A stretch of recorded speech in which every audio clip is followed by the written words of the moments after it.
So welcome to part 5 of this lesson on population, and this is going to be about area effects.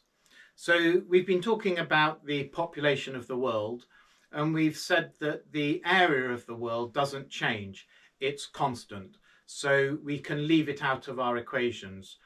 But what if we want to talk about different planets or different continents on the Earth?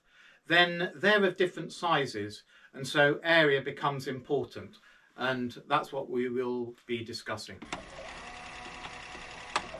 And the first thing to discuss is the time it takes to reach the singularity. So we've seen that at the level of the world, there's an interaction between population and technology that leads to a hyperbolic growth and eventually a singularity. And the question is, how does that depend upon area? So we started before with the equation that the population is proportional to the technology, so that when humans invented agriculture, a new technology, they could support a higher population.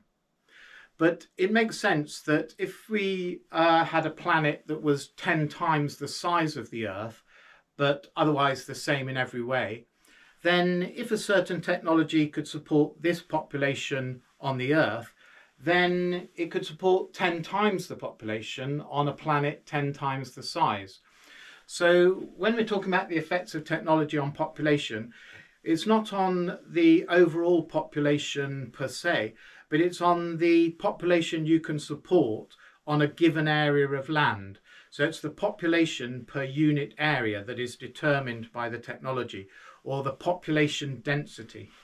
So we should modify this equation to put that it's the population divided by the area, the population per unit area, the population density is what depends on technology. And we can therefore write that as that the population is proportional to the area times the technology. And then our other equation is the same as before. We had the rate of change of technology, T dot, depends upon both population and technology. And now we can substitute for P in here from this to give T dot is proportional to AT times T, AT squared. So we're back to our familiar rate of change proportional to the square of the variable, which gives us the hyperbolic growth. And we can make this a bit more explicit, introducing a constant k to make this T dot equals k AT squared. So we just replace the squiggle with a definite equals and a definite constant. And then we can solve this to find an expression for t in the usual way, using the standard techniques of differential equations. And I'll just go through that because it will be useful. So we've got T dot equals KAT squared. Well, we can write that as dt by dt equals KAT squared, because T dot is dt by dt. And then to solve this, we separate the variables. So we bring the t squared down to this side. So we've got dt over t squared equals, and we put the dt up here. So that's going to be ka dt. And then we integrate both sides. So the integral of 1 over t squared is minus 1 over t. And that's going to be equal to here, integrate ka with respect to t. That's going to be KAT plus a constant of integration.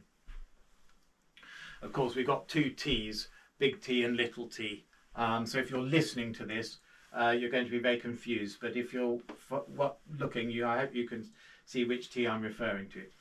So we've got minus 1 over t equals KAT plus c. Now let's define your starting technology, the technology when t equals 0, the technology at time 0, we'll call that t0. So we're going to have the starting technology t0. So we'll say minus 1 over t0 is equal to Ka times the time, t, but this is 0. So that's going to come to 0, plus c. So we just get c. So in other words, this constant c is going to be equal to minus 1 over t0, where t0 is the starting technology. And so we can write this equation then again as minus 1 over t equals kat minus 1 over t0. And then we can invert that and multiply through, that should be minus 1 over t. We can invert this and multiply through by minus 1 to make t the subject. So we'll get minus 1 over kat minus 1 over t0. And then we can multiply top and bottom of this fraction by minus 1 over ka, which will then give us t equals, so multiplying minus 1 by minus 1 over ka will just be 1 over ka on the top. And when we multiply this by minus 1 over ka, the ka's will cancel and we'll just get minus t. And then multiplying this by minus 1 over ka, we'll just get the minuses will cancel, so we'll get plus 1 over ka t0. And then we can write this as t equals a constant c over the singularity time t0 minus t, where the constant c is 1 over ka and t0 here is 1 over ka big T0.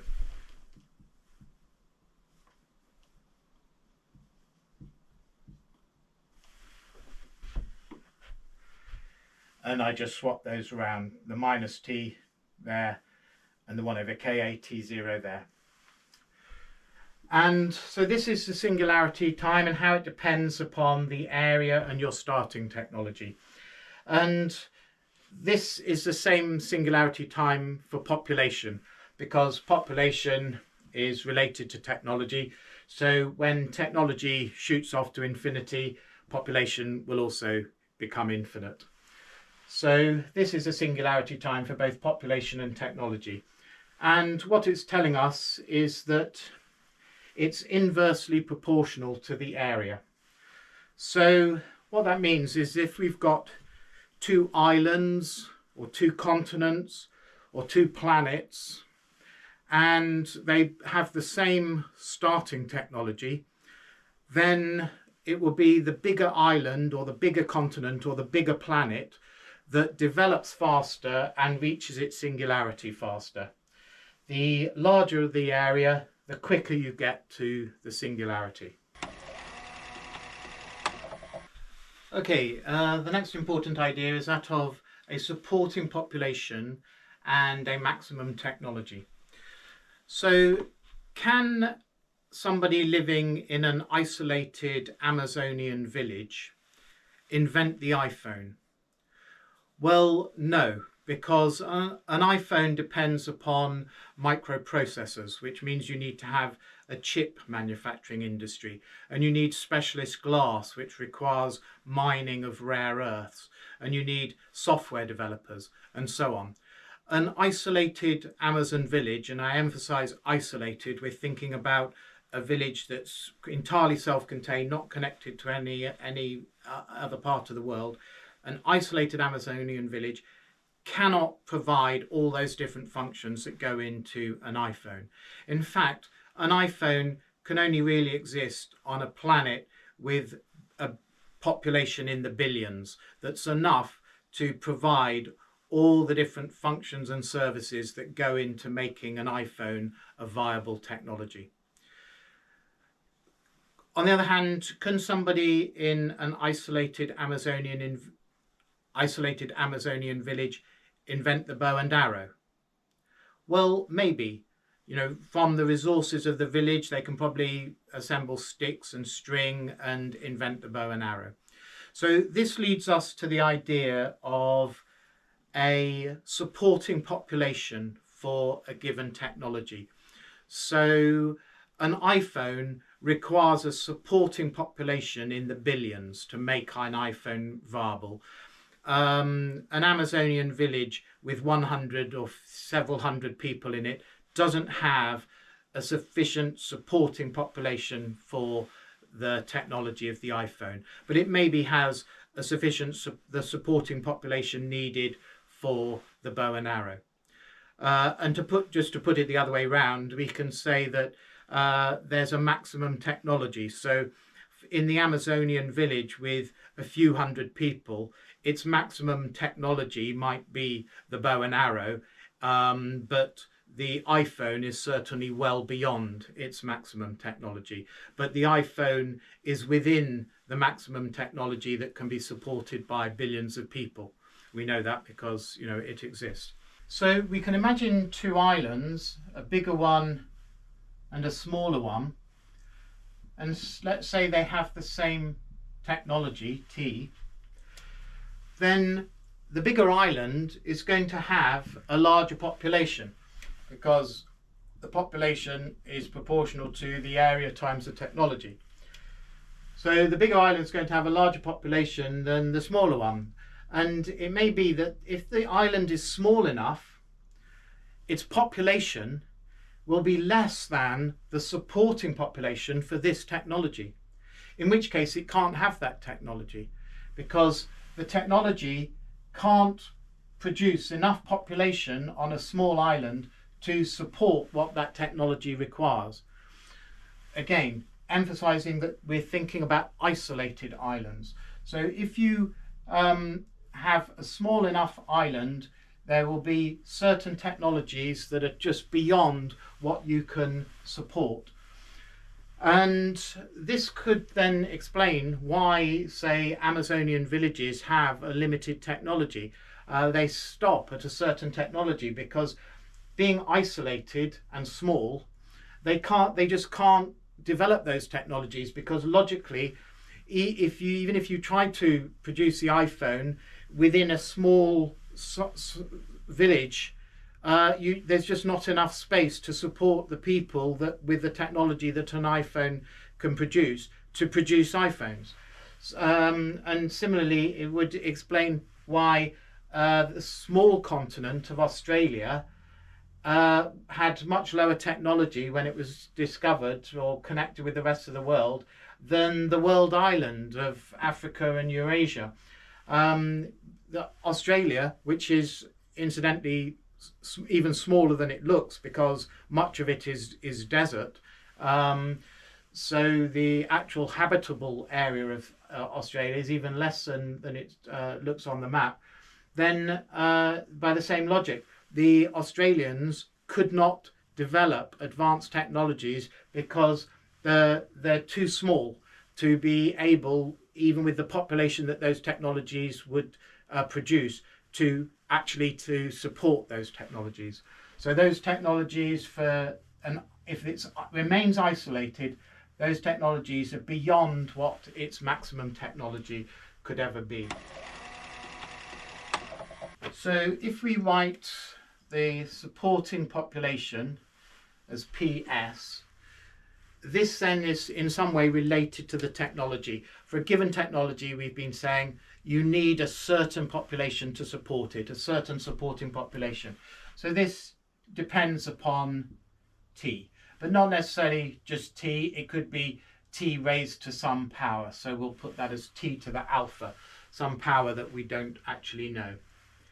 But in some way, the supporting population varies with T, and it's going to be proportional to some positive exponent here because as the technology increases, the supporting population increases, but we don't know in quite what way it varies with the technology. And we can put this round the other way. If we're saying for a given population, what's its maximum technology? So the maximum technology will support this population P. It's the same equation, just looked at from a different perspective.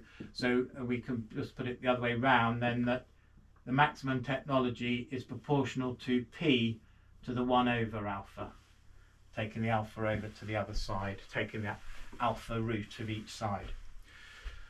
So those are two equations for supporting population as a function of technology, or the maximum technology as a function of your population. And then we can say that for an isolated island, then its area isn't going to change, so it can't sort of expand or anything beyond its isolated area. Again, continually emphasizing here, we're talking about isolated areas, isolated populations. So the since we've got p is proportional to at, a isn't changing, it's a constant. So we've got Tm is proportional to p to the 1 over alpha. Well, p is just proportional to t if a is not changing. So we can say that Tm is proportional to t to the 1 over alpha. And then the question is, can this technology develop? Well, so if we've got a given technology, it will imply a certain maximum technology on this isolated island. And if the maximum technology is greater than the existing technology, as predicted by this equation, then the technology can increase because it's below the maximum, so it can increase up towards the maximum. But if this technology, or if the maximum technology predicted given this technology is less than the technology you've already got, then obviously that can't happen, and so the technology can't increase. So what happens will depend upon 1 over alpha. We can have, if alpha is less than 1, that will make 1 over alpha greater than 1. So if we've got alpha less than 1, we can plot here t, the technology, and the predicted maximum technology. Alpha is less than 1, this is greater than 1, so it will increase faster than linearly. It will bend up like that. You know, like could be if alpha is a half, then alpha less than 1, alpha is a half, that would be 1 over half 2. So that would be t squared. So this would be a curve, the t squared curve. So it's increasing faster than technology. The maximum is increasing faster than technology. Whereas if alpha is greater than 1, then it will be the other way around. It will increase more slowly than technology. So if alpha is 2, greater than 1, 2, that would be t to the half square root. So we'll be bending over. And eventually, wherever you start with your t, if you have a starting point here, is eventually going to collide, and so you'll reach some kind of maximum. But here, it's increasing faster than your technology, so you'll never hit the maximum. You can continue growing forever. So what happens then is crucially dependent on the value of alpha, whether it's greater than 1 or less than 1. Well, the fact that we see in Amazonian villages, they don't seem to be developing technologically, isolated Amazonian villages, or the fact that when people reached Australia, they found that it was still in the Stone Age and seemingly had stagnated for tens of thousands of years. That suggests that it's something like this scenario, that these places reached a certain maximum. So Tm increases more slowly than T, and eventually you reach a maximum, and that's where you stop. So our expectation is that alpha is more than 1, and therefore you do eventually reach a maximum technology if you remain isolated. And suppose then that we are in a situation where we're in an isolated region and we have reached the maximum technology. So we can say that at this point we've got also the maximum population, and the maximum population is going to be proportional to A times the maximum technology, as from this equation. And the maximum technology, according to our hypothesized relationship, is going to be p to the 1 over alpha. So this will be A times then PM, the maximum population, to the 1 over alpha, because the maximum technology is given by the population, so the population must be PM to the 1 over alpha. And we can then rearrange this. We can take that onto this side, so we'll get PM to the 1 minus 1 over alpha, and we take that to the other side, which is dividing through, and that's proportional to A, and we can write that as PM. This is just alpha minus 1 over alpha. 1 minus 1 over alpha is the same as that, which is proportional to A. So we can take the roots and we get PM is proportional to A to the alpha over alpha minus 1. And for the maximum technology, it's just proportional to P over A. So it's, we can write that PM over A. So that's going to be A to the alpha over alpha minus 1 times A to the minus 1, 1 over A to the minus 1. So that comes to A to the 1 over alpha minus 1. It's alpha over alpha minus 1 minus 1. I'll just do that. Alpha over alpha minus 1 is, well, let's just do it like this. 1 becomes alpha minus 1 over alpha minus 1. So I can put these over a common denominator. Alpha minus 1. That should be like that. So alpha minus alpha, which is just cancel out, and then minus 1, which is plus 1.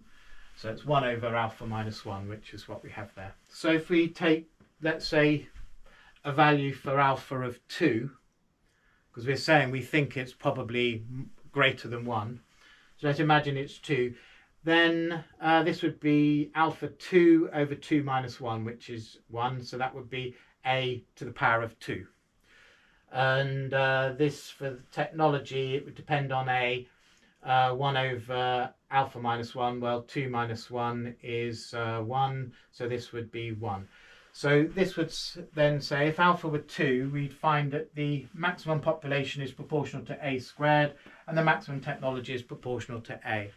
So if we're looking at different islands, isolated islands, or isolated continents, or isolated planets, then the population of each one will be proportional to the square of the area, assuming alpha is 2, while the technology of each one will be just proportional to the area, assuming that also that they've completed their development, they've reached their maximum populations and technologies.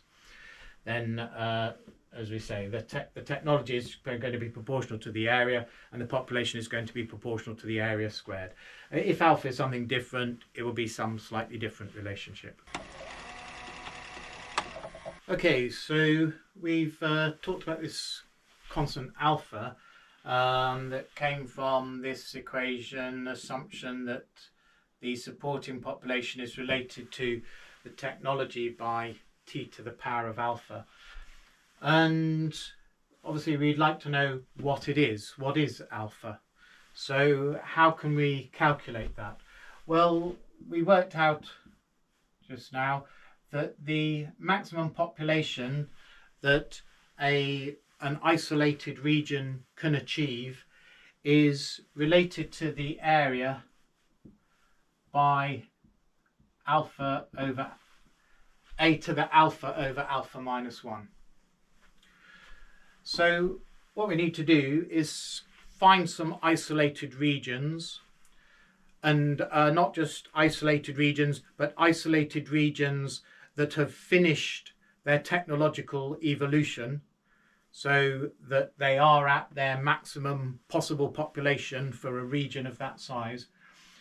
So if we can find such regions isolated and finish their technological development, then we can look at their populations and their areas and plot them and work out the value of alpha over alpha minus 1. But that's a bit tricky, finding truly isolated regions that have also completed their development. One possibility, let's say, I'll put here isolated regions completed their development. This is what we want to find. Where can we get them from? Well, one possibility is Australia, before it became connected to the rest of the world in recent centuries. It's isolated, and we can say it's kind of completed its development because it's had a Stone Age technology, and so, you know, arguably hadn't really progressed for tens of thousands of years. So that certainly makes it look like it had stopped developing. It wasn't still evolving. It had reached a plateau. And in that case, even more so, that applies to Tasmania, the island off the southeast coast of Australia, because this was had an even more primitive technology than Australia itself, and was, you know, as or more isolated. What about the Americas? They were isolated, but I don't think it would be fair to say that the Americas had stopped evolving. You know, when they were first contacted by Europeans, the Aztec Empire and the Inca Empire had recently established, and there's no knowing what they might have been capable of. So I don't think we can really say that they had stagnated, they had plateaued, they had fulfilled their potential. They possibly had still ongoing potential. So no, the Americas is not a possible data point for us to study this. Isolated but not completed its development. The only other one really that's available to us is the whole Earth. If we assume that it is coming up to completing its development, it's certainly isolated. You know, it's not connected to any other species or any other planets. It's entirely self-contained. And why might we say it's completing its development? Well, we've seen that the UN population projections showing by 2100 that population is stagnating, and so it might be argued it's coming towards a maximum population. Maybe what this is all about is that the Earth is finite, it's got a certain area, and therefore by the arguments we were making, there's going to be some kind of limiting technology, that the Earth is too small for technologies beyond a certain level. Just like if you've got too small an island, then you just can't develop sufficiently advanced technologies. So this may be what we're seeing as the Earth population is coming up to the limit of what the Earth can support, or it's coming up to the limit of technology, and technology and population are related. So it's coming up to its maximum population.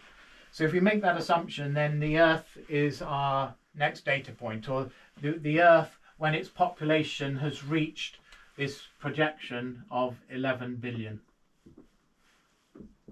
from the UN estimates.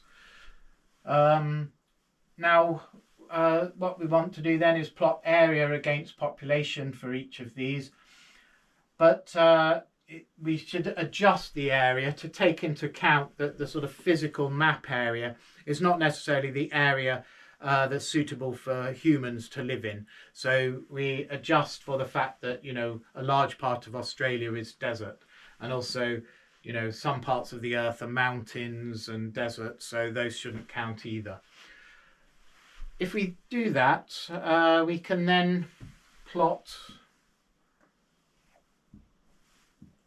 a double logarithmic plot, because we can see here that this is a power law relationship.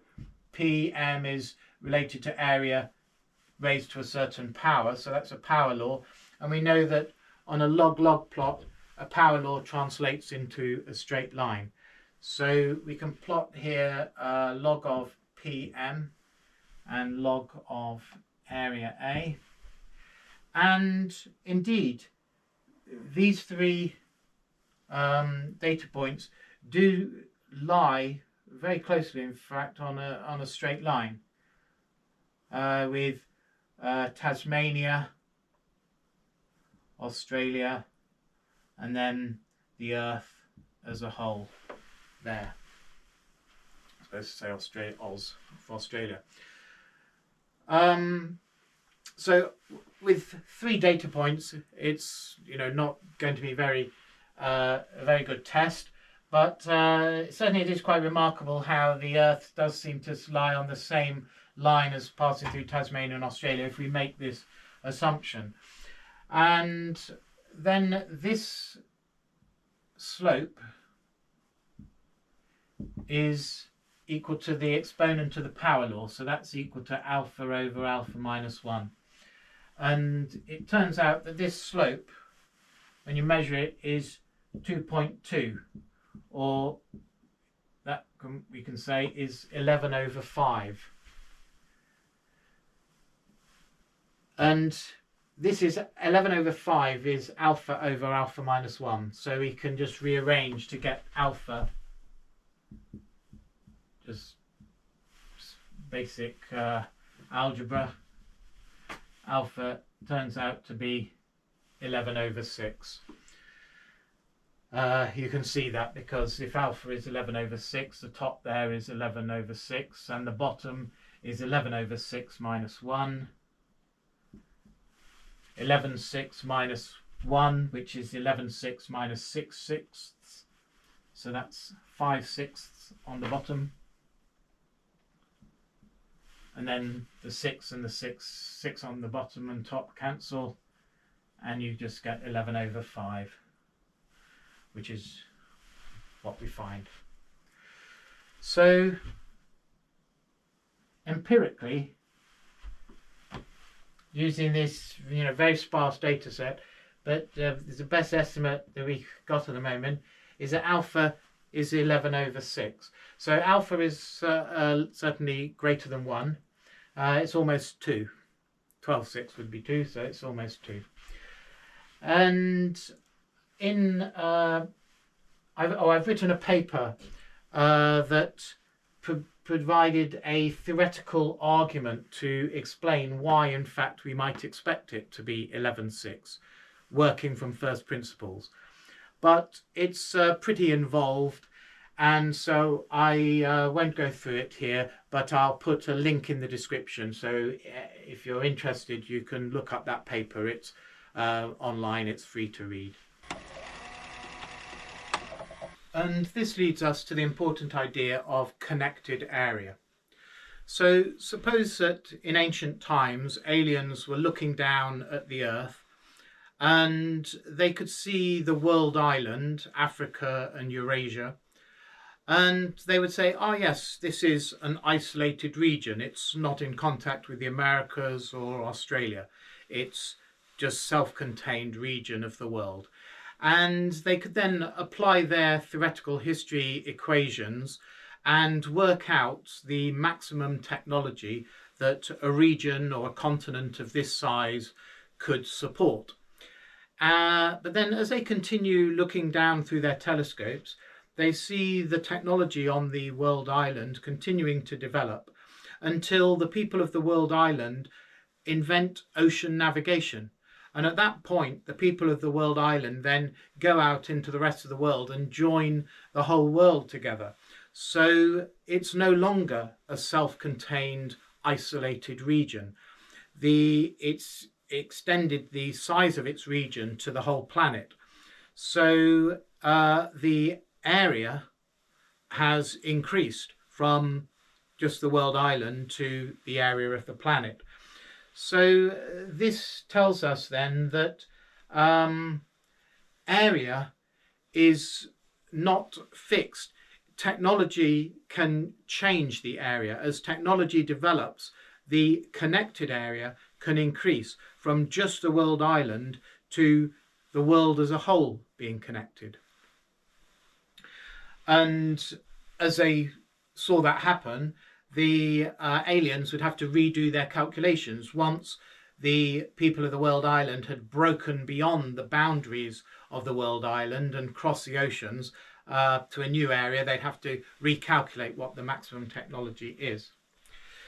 So this is something then we need to take into account, the way that technology can change the area A in our calculations as to what the technology that's achievable and the population that's achievable is. So let's imagine an isolated island. So this is a truly isolated island, and within it there is what we'll call the connected area. And we'll suppose that there is a technology on this isolated island, and in this connected area we'll say that the diameter, or the sort of the length, the size, the linear size of the connected area is LC, capital LC, L connected, length connected. And that means that this has then a certain area, the connected area given by the linear dimension squared will be the area. And it will also have within it a certain population, the connected population. And so this is rather like the aliens looking in ancient times. The island itself is the world, the whole isolated island, and this connected area is Africa, Eurasia in ancient times. And what has happened is that as technology has increased, the connected area has itself increased. And if we went back further in history to the Bronze Age or the Old Stone Age, this connected area might have been much smaller, but because of the technologies that evolved over that time, it eventually spread to be the world island through the Silk routes, and then it spread to be the whole planet. And I put here that the technology is characteristic not just of the connected area, but of the whole isolated island, whether that's the planet or whatever it is. Because although this area is connected, we can imagine that technology, which changes quite slowly, can diffuse through the whole island, even though it's not strictly connected. Technologies, there is sporadic contact and technologies can move around.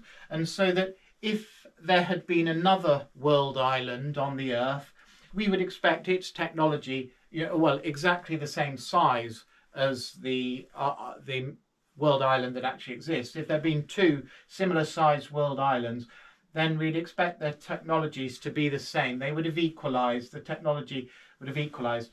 But some very small isolated islands like Australia, although they were exposed to the same technology that applies throughout the world, they couldn't implement it because of the reasons we've been discussing. that their regions were just too small while still isolated to support such a technology. So they were limited to whatever the maximum technology predicted by their size was. But so in principle, there's a technology for the whole isolated island, which then applies to all the connected regions within it. They can potentially have that technology. And this makes sense because when we've been considering the hyperbolic growth of world population, we regarded there being just one technology for the world as a whole, and that worked. That predicted equations which fit the data to 99.7% accuracy. So it makes sense that there is one world technology. And then it's what's important for achieving that technology is the interaction over this connected area. That is the population that determines what technology can be supported. So if they're only interacting within this connected area, they're not interacting with people over here, then those people don't count as supporting population for whatever technologies they're practicing. So, the Amazonian village, it's only the supporting population that it has available is the people who live in the Amazonian village, not people who live in other villages far away that they're not in contact with. So it's what's important for determining the technology that is actually supported is the size of the connected area. So the size of the connected area determines then, based on the population of the connected area, what the maximum technology could be for such a connected area. And what we're going to be considering is the way that that connected area can grow with technology. So we'll take our equations. Well, firstly, let's write up an equation for the size of the connected area. So that's LC, the linear dimension of the connected area.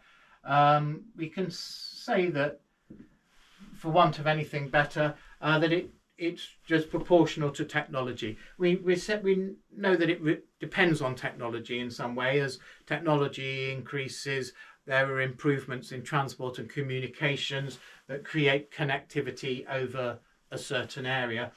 So it's related to technology. Well, let's just say it's just proportional to technology.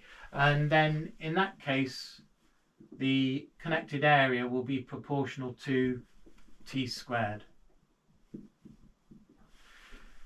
And we can make that an exact equation by saying that the connected area equals a constant kappa, Greek letter T, K, Greek letter K, times t squared. So the connected area equals kappa t squared. And then we have from before the equation that the population is proportional to the area times the technology. So we can make that an exact equation by introducing a constant lambda.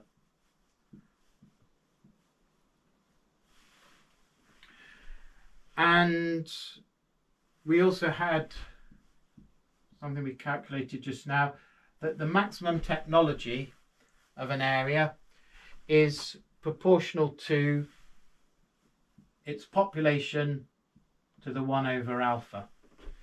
And again, it would be useful to make this an exact equation by writing Tm equals mu times p to the 1 over alpha. Now, in these equations, kappa is a measure of what are called traversability. So it's saying how big is the area for a given technology. The easier it is for people to move around, the more traversable it is, the further they can go for a given technology. So if they're living in, empty plains, they can move around quite easily. But if they're living in the mountains, it's quite difficult to move around. So kappa is telling us how easy or difficult it is to move around. And the larger kappa, the larger the connected area for a given technology. So this is traversability.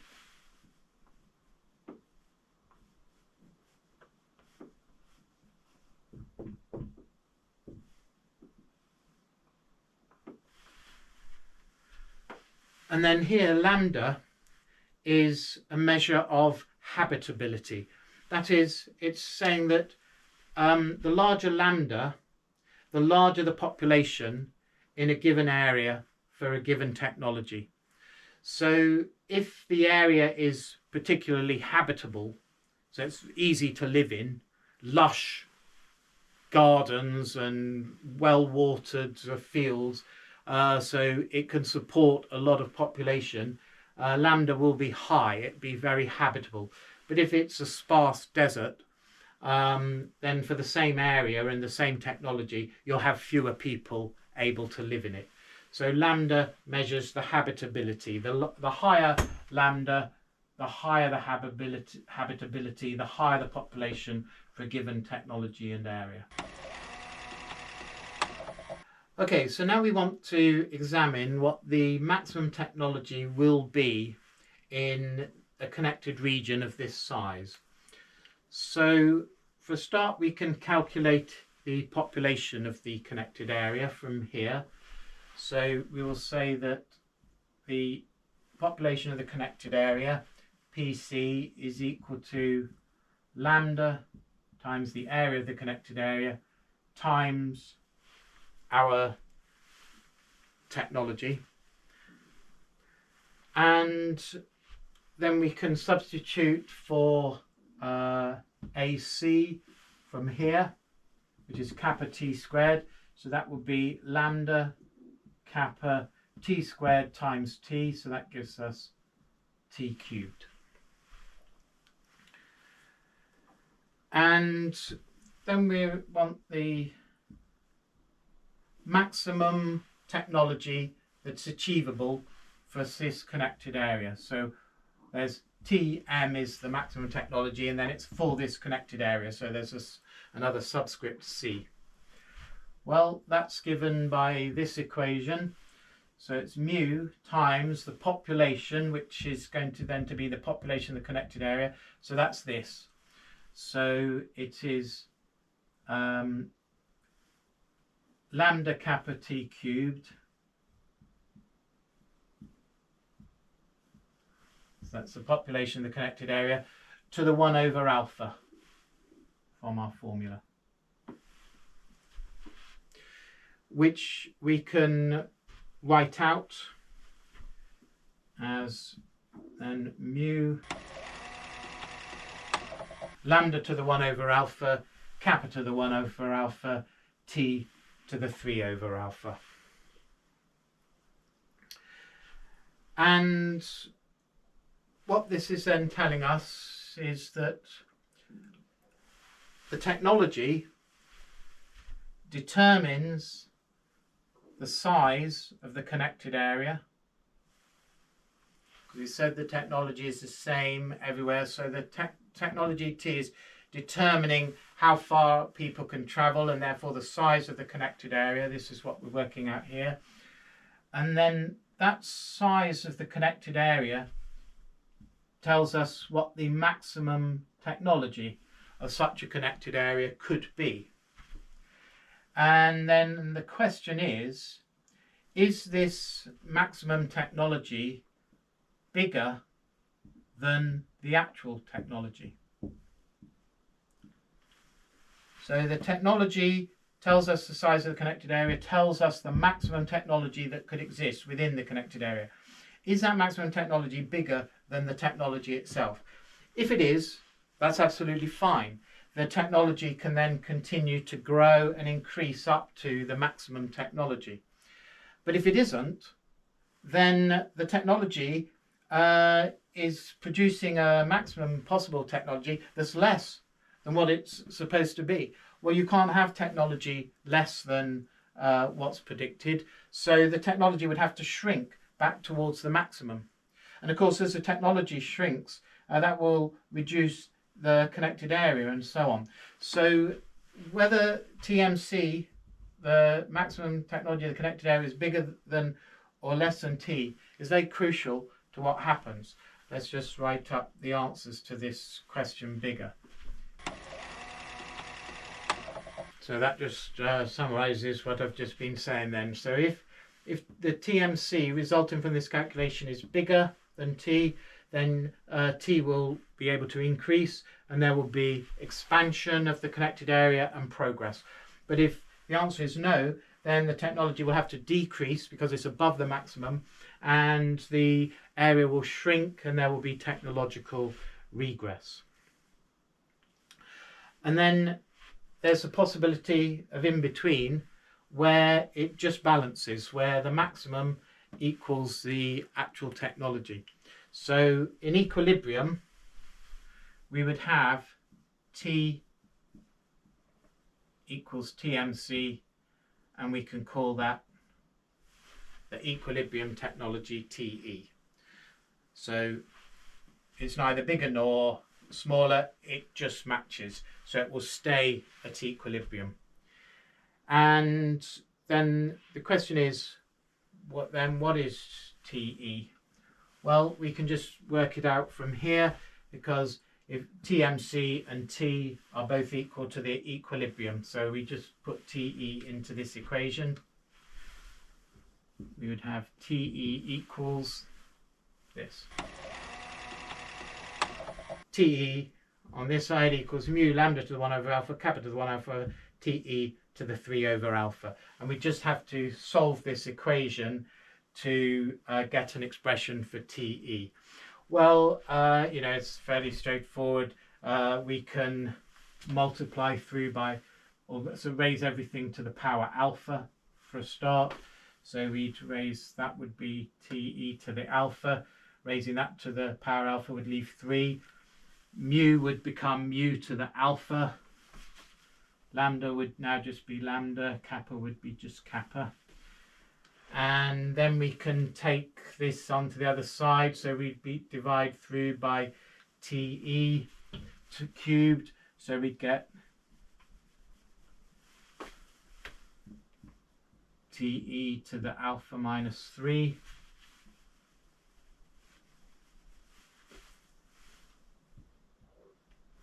Equals mu to the alpha lambda kappa. And then we need to take the a minus 3 root, which I will now write separately, to give that. So this is an expression for the equilibrium technology, where it's just nicely in balance. It depends upon the values of mu and lambda and k. I said lambda and k are habitability and traversability. I didn't say what mu was because it's, you know, something more complex and not so easily sort of translatable into intuitive concepts. But we see that it depends on the traversability and the habitability. Now we've got it here 1 over alpha minus 3. Well, if alpha equals 11 over 6, which is what we calculated empirically, then 1 over alpha minus 3 is equal to, comes to minus 6/7, I believe. So that means that this exponent then is negative. Minus 6/7 is negative. So that means that as traversability or habitability increase, the equilibrium technology decreases. And that might seem a bit strange. We might think, well, surely more habitable, more traversable, you know, we'd have a higher technology. The crucial thing is it depends on the stability of this equilibrium. And what we're going to find is that this is actually an unstable equilibrium. So that it's saying, so that means that if the technology is above this equilibrium technology, then technology will be able to keep on increasing because it's unstable. It will move away from it. And if it's below that equilibrium technology, again, unstable, it will go even further below. It will move away from it. It'll shrink and shrink and shrink down to nothing. So then it's suggesting that if there's a low, also the higher the traversability or the habitability, so that kind of the easier the living, then the lower that equilibrium, so the easier it is for technology to get started and keep growing. You know, there's like a lower threshold. You only have to go to above a fairly small threshold to keep on growing. So that's what we will be about to find. But so that explains why it is that we've got a negative exponent there, and why a higher traversability or habitability produces a lower equilibrium technology. Okay, so let's take a closer look at the issues of habitability, traversability, and whether or not the connected area can expand. So I've drawn up the scenario then we're considering. There's this isolated island, which we can think of as a planet or a continent, whatever, and there's a connected area within it that contains the population that supports a given technological level.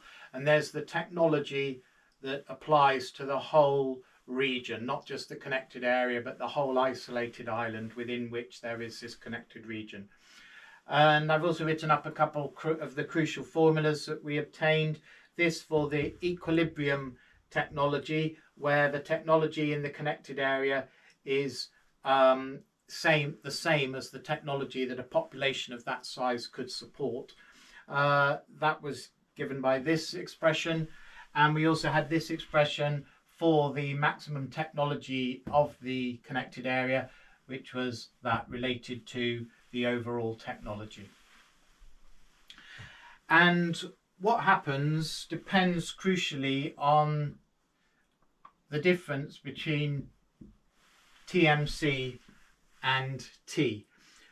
If this is positive, if the maximum technology for the connected area is greater than the prevailing technology, then the technology within the connected area can increase towards its maximum, because it can easily support that and it can support more. So technology can be growing within this connected area, and as the technology grows, the connected area will continue to grow.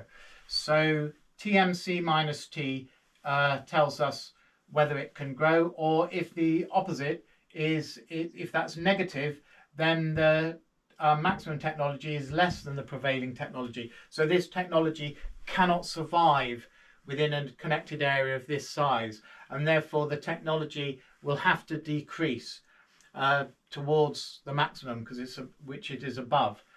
And as the technology then decreases, then the connected area will decrease, because the connected area depends on the technology, so that will shrink and then will go down in a vicious circle. So TMC minus T is crucial to what happens, whether it's positive or negative. So we can plot a chart then of TMC minus T against T.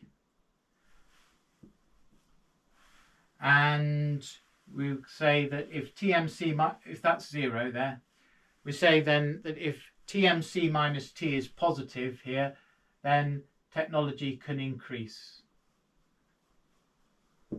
And if TMC minus T is below 0, negative, then T decreases. And we have here some equilibrium technology, TE. And what's crucial is whether this is a stable or an unstable equilibrium. If it's stable, then whatever technology we start with, we will settle on a particular equilibrium technology, and there will be an equilibrium size of connected region and so on. And so all that will ever happen in here is you'll just get these equilibrium connected regions. But if this is an unstable equilibrium, then it's possible for technology to grow and grow and grow indefinitely, and the connected region can expand and it will fill up the island. So we want to know whether this is a stable or unstable equilibrium, and that depends upon the slope of the chart going through TE, whether it's going up or sloping down as we go through. Should remember we covered stable points in the mathematics module. So we want to know what the slope is through TE. So we want to know what the slope is of TMC minus T as it goes through TE. So we need to differentiate this TMC minus T with respect to big T. So, because the derivative is the slope. So we want this.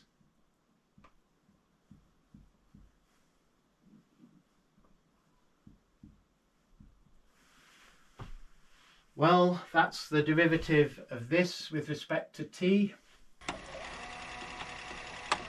So just applying our normal rules of differentiation, that becomes 3 over alpha in front, and up here 3 over alpha minus 1. That's what I've written here. There's 3 over alpha, this is the same, and that's to the 3 over alpha minus 1. And we can write this, or put it all over one denominator.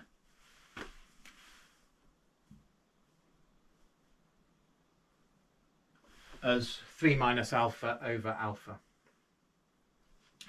So that's the derivative of TMC, and we've also got TMC minus T. So differentiate T with respect to T, well, that's just minus 1.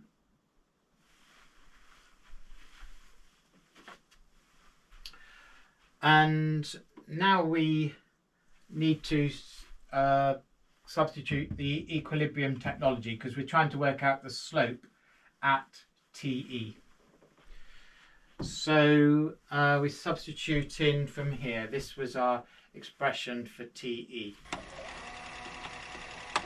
So that's just the same as this, but instead of T, I've now substituted for T, the expression for TE, because we're trying to find the slope at TE. Well, a lot of this then cancels.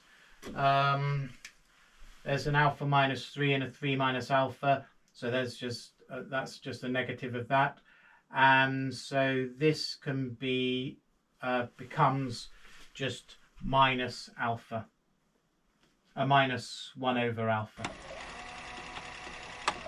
and then we can expand as well, put this minus 1 over alpha, so mu to the alpha to the minus 1 over alpha is going to be mu to the minus 1, etc. So we can write mu to the alpha to the minus 1 over alpha, we just said was mu to the minus 1, lambda to the minus 1 over alpha, kappa to the minus 1 over alpha, and still minus 1 at the end. And now we can see that all this cancels. The mu cancels with the mu to the minus 1, the lambda to the 1 over alpha with the lambda to the minus 1 over alpha, the kappa to the 1 over alpha with the kappa to the minus 1 over alpha. So I'll just write it on a new line. So that's just equal to 3 over alpha minus 1. And then if alpha equals 11 over 6, as we found empirically, then this is equal to 3 divided by 11 over 6, that's 18 over 11 minus 1, which is equal to 7 over 11. And 7 over 11, 7/11 is positive, it's greater than 0. So the slope is greater than 0. And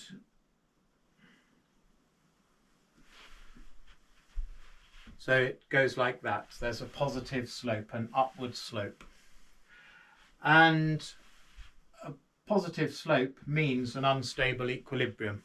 We should remember from the mathematics module, but we can also see that here. If this is a positive slope, it means that if t increases slightly, then TMC minus t is positive. It's in the t increases area. If t increases slightly, it'll be up here. It's in the area where t increases, so t can increase some more, and it will then be further up here, and it can increase further again. So if t increases slightly, it will keep increasing. Conversely, if t decreases slightly, then it will be in the negative area where t tends to decrease, so it'll decrease even more, and so again it will move away from it. So this is an unstable equilibrium. Whatever direction t moves, it will move further away from that. So what this is saying then is that if t0 is greater than te, so if the starting technology of your civilization, society, economy is greater than this equilibrium technology that we can calculate from this formula, then you will expand to fill the whole island. So what we're saying then is that if your starting technology is greater than your equilibrium technology, this inside this connected area, the technology can increase. And as it starts to increase, it's a runaway process because of an unstable equilibrium, so it will grow and grow and grow until it occupies the whole island. And at that point, it will have to stop expanding, because we're saying this is a completely isolated island, so it might be the planet Earth, but we can't move beyond that. So at that point, then technology can still increase, but it will increase up to the maximum allowed by an island of this size, an island of this area. At the beginning of this lecture, we looked into that idea that the size of a continent, an island, or a planet determines a maximum technology that can be achieved there, because the dependency of technology on area increases less than linearly, or at least it does increase less than linearly if alpha has a value greater than 1, which is what we found. So also what we're then saying is that on regions that are more traversable and more habitable, they're more likely to have, well, they will have a lower TE, so it's much more likely that your starting technology will be greater than the equilibrium technology. If you've got very low traversability, very low habitability, then TE will be high, and that will mean that your starting technology is more likely to be below TE. And if that's the case, then far from you being able to expand, the opposite will happen. You'll be on this side of the unstable equilibrium, and your technology will shrink and shrink and shrink, and the connected area will shrink, and you will disappear because you just can't survive. Your technology is just not enough to get the process going of technological expansion. So this might be like if we took some explorers and we gave them warm clothing and some rations and a camp stove, and put them on Antarctica, in the middle of Antarctica, and then left them completely alone, so they were completely isolated.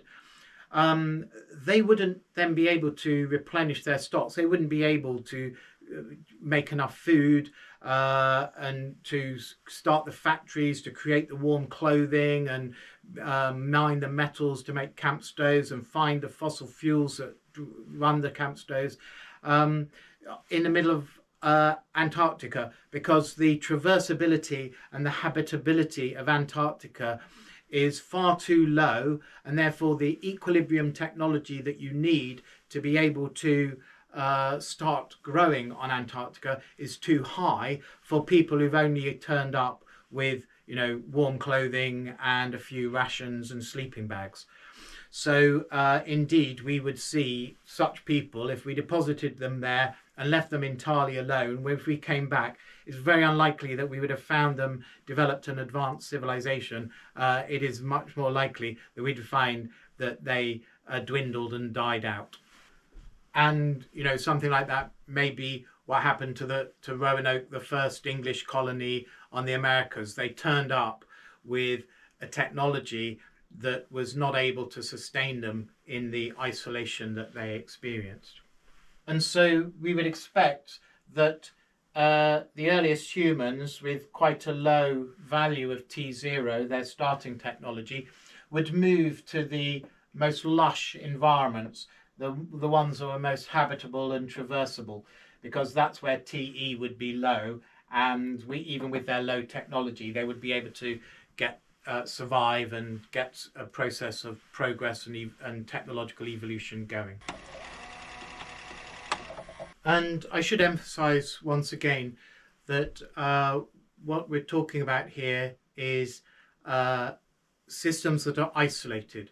So yes, our colony in Antarctica could survive if it remained in contact with the outside world to keep it supplied, but then it wouldn't be isolated. We're talking about what happens in isolated regions, and so in ancient history, the world island of Africa and Eurasia was isolated by the oceans, and what happened there depended on things happening within the world island.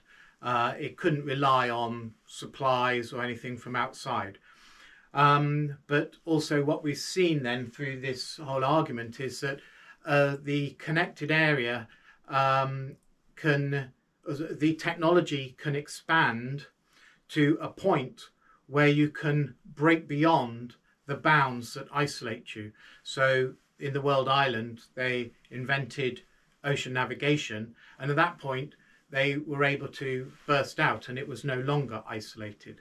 But it could have been that if it was small enough, if we lost Africa and Asia or something, and we were just reduced to Europe, maybe, then it would never have got to a sufficient technological level to achieve ocean navigation, and it would have remained forever isolated. Like Australia, small continent, too small to get very advanced technology, would potentially have remained like that forever if there had been no other continents on the planet. So that's the kind of scenario we're talking about.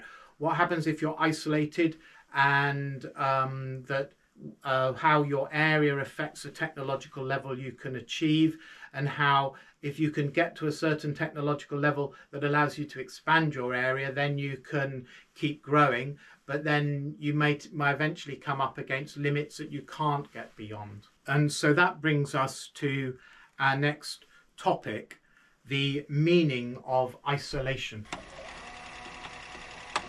So here we have our island and what we've been our isolated island, and we've been discussing how technological evolution can start within some connected area, and that connected area can expand to the whole island, and so eventually, assuming such a process can get started at all, this the society, civilization will have expanded to occupy this whole isolated region, and it will achieve some maximum technology. And we had the formula before that it's equal to mu times p, the population, to 1 over alpha. And this isolated island then is surrounded by a region with some equilibrium technology, TE, the value above which the connected area can start to grow, and below which the connected area has to shrink. So as we said, in Antarctica, TE is very high, and therefore if you go there with a low technology, you won't be able to survive. But in a lush area where TE is low, even with a fairly rudimentary technology, you'll be able to get started. So this is the island that has achieved this maximum technology that's given by that, and this TE is not the TE of the island. Let me emphasize that again. Is of the surrounding area.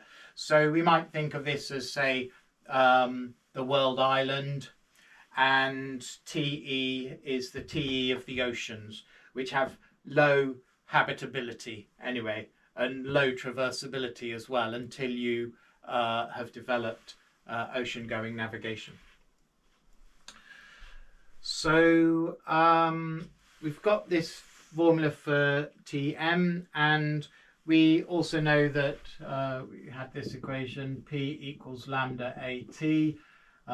We've established that population is proportional to area times technology, and we put in a constant lambda to make it an exact equation. So we can substitute that in here. If the Tm is given by the population, and if it's achieved its maximum, then this is going to be the maximum population, which will be lambda AT times the maximum technology.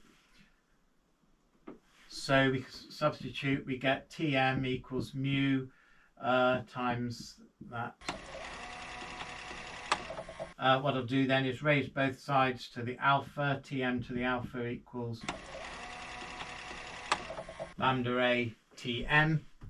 And then we can take this Tm over to the other side, divide through. So this will become Tm to the alpha minus 1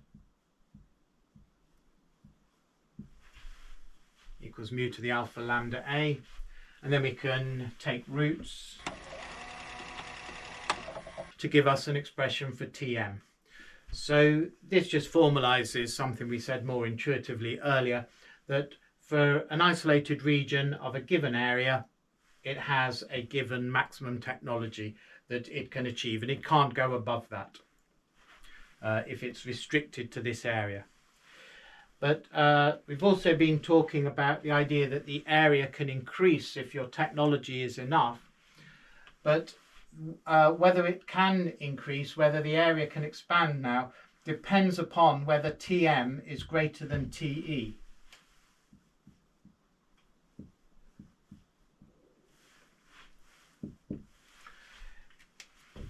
If Tm is less than Te, then Te of the surroundings, then if this tries to expand into here, its technology that it's taking into it is less than the equilibrium technology. So it will be forced to shrink again.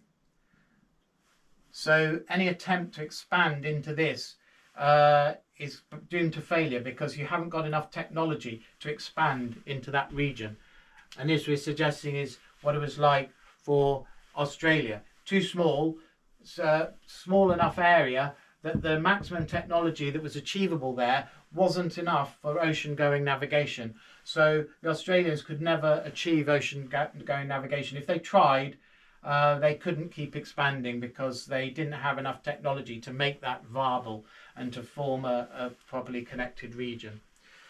So if Tm is greater than Te of your surroundings, so if yes, there is a breakthrough, you can transcend your isolation. But if no, then you will remain isolated. So now we see, I've been talking about isolated regions, but what we mean by an isolated region is a region of a certain size and surrounded by terrain of such a high Te that it cannot achieve within that size enough technology to overcome that Te. Now what we had then, so Australia, we are saying that the Tm, which depended on the area of Australia, was less than the Te of the oceans. But the world island had a Tm, because of its much larger area, its Tm was bigger and was greater than the Te of the oceans. So the world island, when it came up against the oceans, was eventually able to break through, but Australia it would never do that because it has a maximum technology which was less than. But then once Australia had been contacted and connected by outsiders, it then became part of the connected region that the outsiders had created, and that basically then was the whole planet. So it's now become part of the connected region of the whole planet, and at that point it has the maximum technology of the whole planet. And so at that point, yes, it can become part of this connected world system, but it couldn't do it on its own. On its own, as an isolated region, it was always only ever going to have this maximum technology that would not allow it to make contact and connect with the rest of the global system. But once it's brought into it by outsiders who have they are part of an expanding connected area that's absorbing the whole planet, it's absorbed into that, it has their maximum technology, and so it becomes part of the connected region. And this then leads us to the question of whether humanity can escape the Earth, because there's a similar issue to whether Australians could escape Australia.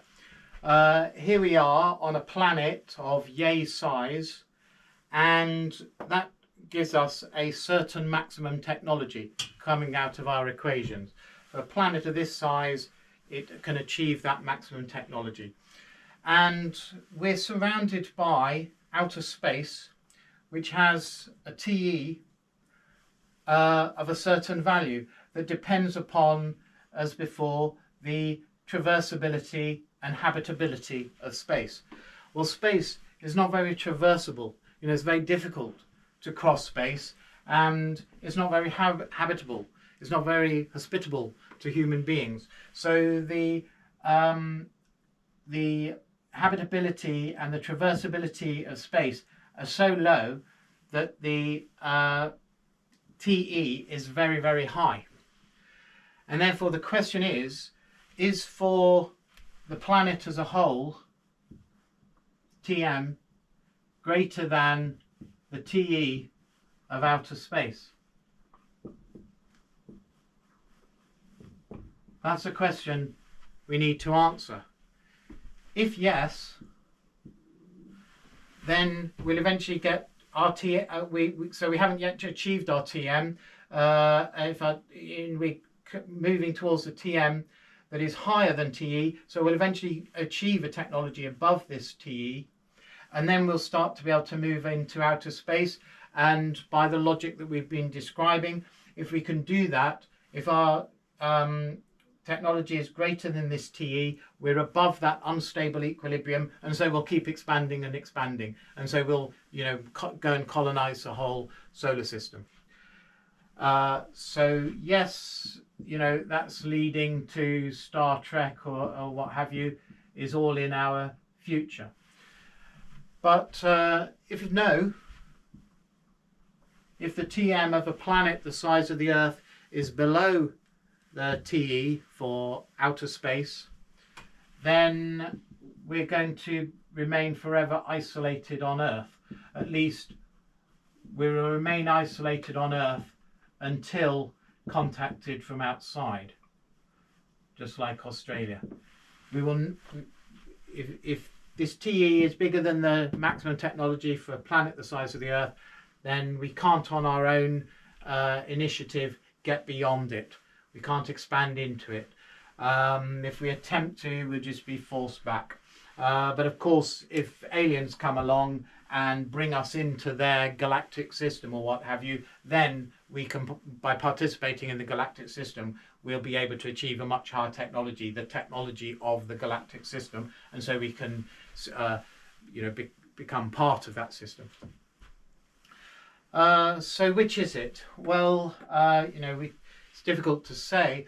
The fact is we are moving into space at the moment, in a very modest way really, but we are sort of tentatively moving into space. We have a permanent presence in space now. We've got lots of satellites in space. We've got probes all across the solar system. So we are moving into space. So that suggests, well, maybe we can get into space. Maybe we can traverse this and habitate it.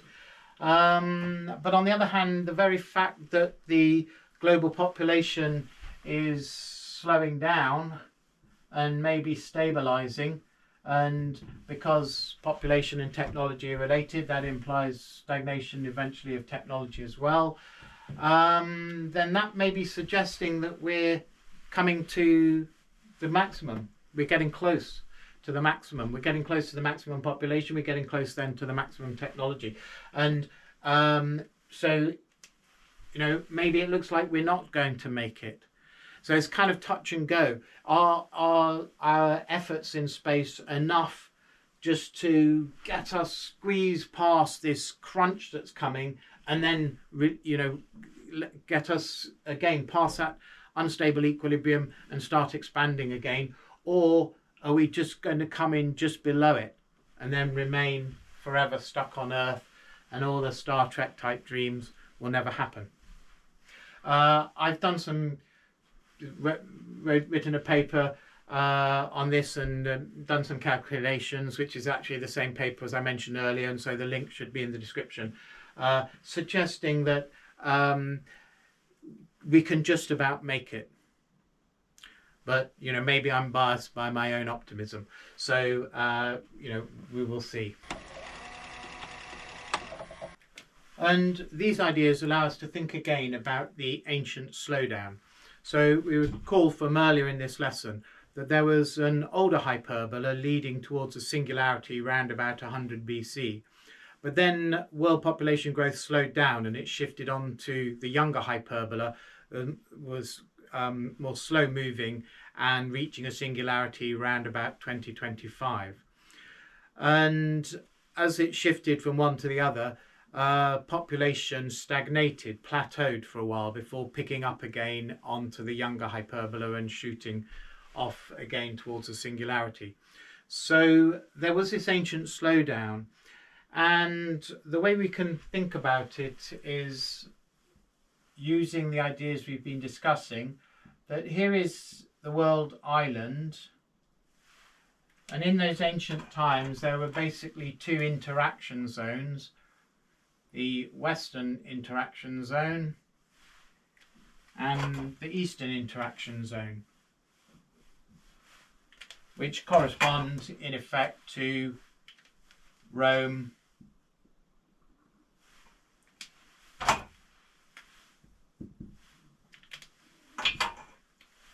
and China.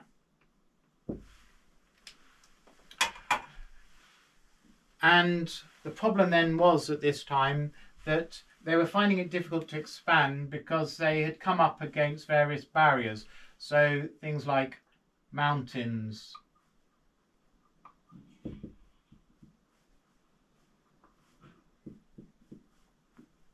deserts, ice, oceans, of course, surrounding the world island. And crucially also there was a kind of a social barrier, because they came up against each other. So in earlier times, you know, the Western interaction zone had been able to expand, but now it found an Eastern interaction zone had also expanded into this space, and now they were rubbing up against each other. It couldn't push any further because there was already a civilization there, and vice versa. The Chinese couldn't expand more to the west. So they were stagnating for the same reasons as I've suggested for today. As today, we're coming up against the limits of what the population and technology that a planet of the size of the Earth can support. They were coming up against the population and technology that a region of this size could support. Now, again, if say China hadn't been there, then by the logic we're describing, the interaction zone could have expanded, or the connected area could have continued expanding, but it couldn't because of these barriers. So it was in effect an isolated region. These in effect made the TE too high for either interaction zone to expand into. So they were coming towards a certain PM and TM, maximum population and maximum technology, and that reflected the size of the interaction zone. And the trouble being that that maximum technology was less than the equilibrium technology that surrounded them, those areas. So they couldn't expand into these mountains and deserts, and they couldn't overcome each other either, because each one presented a large TE to the other, low low traversability, habitability towards each other. Now, if this is the case, then it means that these are good data points for us to study our relationship connecting population, or maximum population, and area. If we remember, we had this formula that the maximum population is related to the area by a to the alpha over alpha minus 1. And we were looking for data points to test this, and we said, well, the only ones we can really think of are Tasmania, Australia, and then the world as a whole, assuming that this stagnation is suggesting it is reaching the limit, the limiting maximum population for the area that the Earth has. Well, we've now just said that these were in the same boat. They had a certain area, now they couldn't go beyond it, and so why the world population chart looks around this time like that before taking off again. They were stagnating just like we are today, because they couldn't expand anymore. So they were heading towards, this here is the PM, the maximum population, and by the same token, because the two are related, the maximum technology. And so that means that if they're good data points, because we just to repeat, for our data points, we needed regions that were isolated and had completed their development, their technological development and population growth. Well, that's what seems to be the case. So I've just said they're isolated and they seem to be completing their development. The population had stopped increasing. So we can put them on our chart. We had the chart of the log of PM against the log of the area. Remembering this should be actually habitable area to make it comparable, taking into account the existence of deserts and things that weren't really a suitable area for living in. And before, with our 3 data points, we had Tasmania, Australia, and the whole Earth. And they fell on a line, and the slope of the line is equal to this. If it obeys this power law, on the log-log plot, the slope of the line is the exponent of the power law, and that equaled 11 over 5, which told us that alpha is 11 over 6. So we're saying now we can plot these on this chart as well. And if we do that, we take the areas of the western interaction zone and the eastern interaction zone and their populations, which we know we can get from historical statistics. And what we find is that, in fact, they do lie on this line. They're pretty close together as well. So you've got Rome there and China there. So, although this conclusion about there being this relationship and the value alpha being 11 over 6 is pretty sparsely supported with these 3 data points, it is reassuring that when we look at this, and it does make sense to say that they're at their maximum populations, they lie on the same line, but to a very high degree of accuracy. And then what happened, of course, was that they eventually broke through this. And a key factor in that seems to have been the Islamic conquests, which went both east and west. Islam went into into India, and it also came west into Spain. So Islam, the Islamic conquest, the world of Islam, connected these two interaction zones and then allowed them to join and coalesce.